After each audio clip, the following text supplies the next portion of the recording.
So good evening dear students. Right now in this session we are going to solve 18th problem from exercise 5.2. So 5.2 లో 18th problem ని ఎలా solve చేయాలో ఇప్పుడు చూద్దాం. Okay, so first of all try to understand the question. The sum of 4th and 8th term of AP is 24 and the sum of 6th and 10th term is 44. Find the first 3 terms of AP. మళ్ళీ చదువుతాను question చూడండి. The sum of 4th term and 8th term. 4th term and 8th term అంటే ఏంటి? A4 A8. వాటి యొక్క some అంటే A4 plus A8 ఎంత అని చెప్తున్నాడు? దాని వాల్యూ 24 అని చెప్తున్నాడు. అదొకటి. నెక్స్ట్ అలాగే 6th term and 10th term చూసుకోండి. అంటే A6 A10 మళ్ళీ వాటి యొక్క సమ్ అంటే A6 ప్లస్ A10. ఓకే, దాని వాల్యూ ఎంత? 44 అంటున్నాడు. అయితే సాల్వ్ చేశాక find the first 3 terms of AP. First 3 terms of AP అంటే ఏంటి?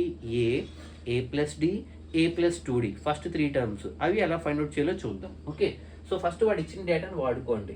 4th term and 8th term యొక్క సమ్ అంటున్నాడు. అంటే A4 ప్లస్ A8 ఎంత? 24.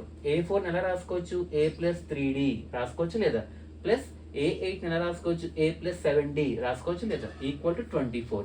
బ్రాకెట్ ఓపెన్ చేస్తే A ప్లస్ A ఎంత అవుతుంది? 2A.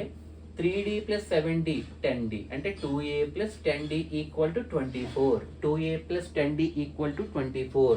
2 కామన్ తీస్తే బ్రాకెట్లో A ప్లస్ 10లో 2 బయటకు వెళ్ళిపోతే 5 మిగులుతుంది. అంటే 5D ఈక్వల్ టు 24. అంటే 2 కామన్ తీస్తే A plus 5D equal to 24.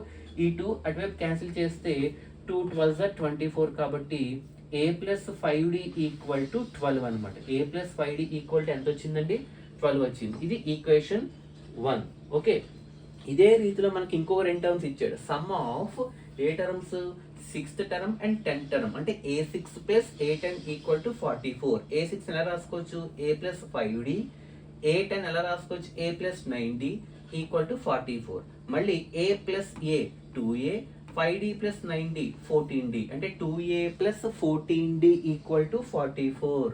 మళ్ళీ 2 కామన్ తీస్తే A ప్లస్ 14లో 2 బయటకు వెళ్ళిపోతే 7 మిగులుతుంది. A ప్లస్ 7D అంటే 2 into A plus 7D equal to 44. మళ్ళీ 2 టేబుల్లో 2 22s are 44. Finally A plus 7D equal to 22. A plus 7D equal to 22. అది ఈక్వేషన్ 2 అనుకుంటున్నాను. ఇప్పుడు మీరు అబ్జర్వ్ చేస్తే ఈక్వేషన్ 1, ఈక్వేషన్ 2. ఇప్పుడు ఈక్వేషన్ 2 లోంచి ఈక్వేషన్ 1 సబ్ట్రాక్ట్ చేస్తే 1 - 2 చేసుకోవచ్చు లేదా 2 - 1 కూడా చేసుకోవచ్చు, ఇబ్బంది లేదు.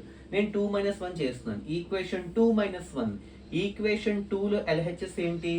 A plus 7D. ఇగో A ప్లస్ 7D మైనస్ ఇగో మైనస్. ఈక్వేషన్ 1లో LHS ఏంటి?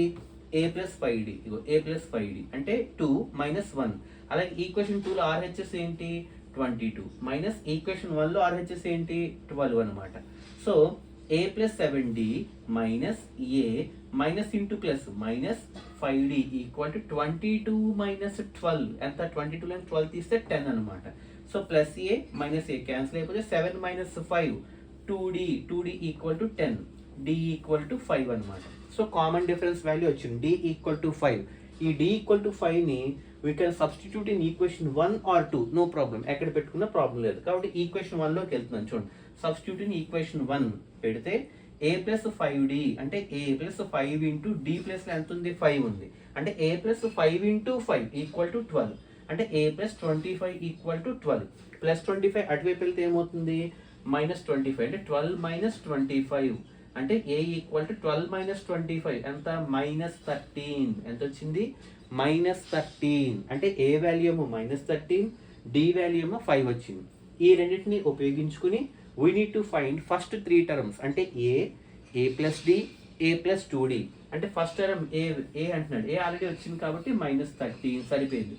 A ప్లస్ D అంటే మైనస్ 13 ప్లస్ 5 వచ్చింది. A ప్లస్ 2D అంటే మైనస్ 13 ప్లస్ 2 ఇంటూ 5.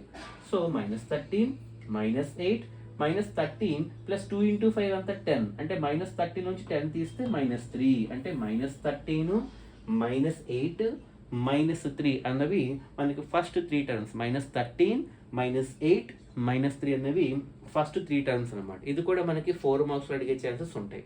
సో ఇంకా మనకు ఒక 2 సమ్స్ పెండింగ్ ఉన్నాయి, అవి కూడా కంప్లీట్ చేసేద్దాం. Okay, good evening, have a nice day.